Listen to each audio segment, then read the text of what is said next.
Hello, in this video we're gonna check if there's a dual SIM slot on Samsung Galaxy S23 Ultra. So to do this, we'll need to open a slot at the bottom, which is located right here. So remove the case.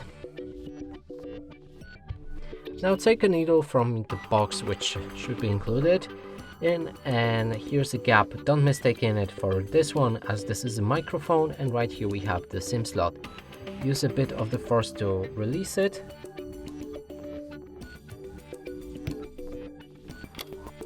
Now that the slot is open, we can see that there's one slot for a SIM card right here and another one on the other side, and that would confirm this device does have the dual SIM slot.